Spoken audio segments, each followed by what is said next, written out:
যোৱা বৃহস্পতিবাৰ দিন মোৰ ল'ৰা এখন, তেওঁৰ নাম হ'ল ৰাণা চৰকাৰ।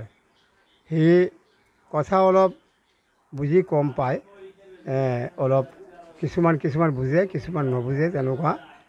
তেতিয়া তেওঁৰ মানে অলপ ডান ঠেঙৰাটো অলপ টানি খোজকাঢ়ি হাঁটি আছে সি হাতে।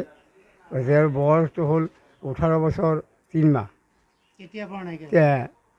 যোৱা বৃহস্পতিবাৰে পৰা আহি আমাৰ আদৰ্শ বজাৰত আহিছিলে। আহি পেলাই তাত মানে এখন টমটম পাইছে, সেই টমটমত উঠি গ'ল, নীলা টমটমটো উঠি গ'ল। গৈছে সি যাবলৈ মন নাই, তেতিয়া মানে উঠিছে। তেওঁৰ ভণ্টিৰ ঘৰটো আছে আমাৰ দৰণি গাঁৱত, দৰণি গাঁৱত স্কুলখনৰ ওচৰত আছে। তেওঁৰ তাত বিয়া দিছোঁ। তাত মানে সি যাব, তাত দোকানী এজনে কৈছে তাতে নমাই দিবি, সি যাবলৈ মন আছে, তাতে তেওঁৰ ভণ্টিৰ ঘৰত নমাই দিবি তেওঁ।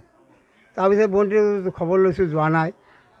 তেতিয়া আমি তো এইখিনি আমি জানো যে যোৱা নাই, মানুহটো বিচাৰি আছোঁ। আমি কিমান বিচাৰি ফুৰিছোঁ, কিন্তু তিনি ধৰি বিচাৰি আছোঁ, খোৱা যোৱা নাই।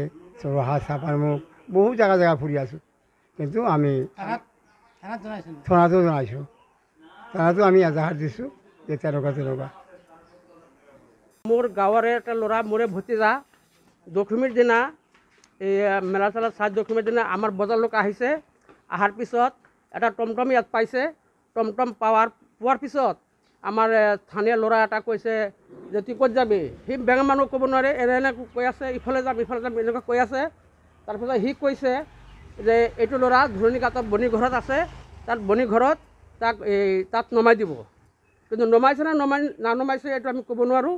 কিন্তু তাৰ পিছৰ পৰা আমি ল'ৰাটো পোৱা নাই। আমি চৰকাৰৰ তাত আবেদন কৰিছোঁ, য'তেই পায় বা থানাত যুগত আমাৰ ফোন নম্বৰ দেওয়া আছে, আপোনালোকে পালে আমাক সন্ধান কৰিব।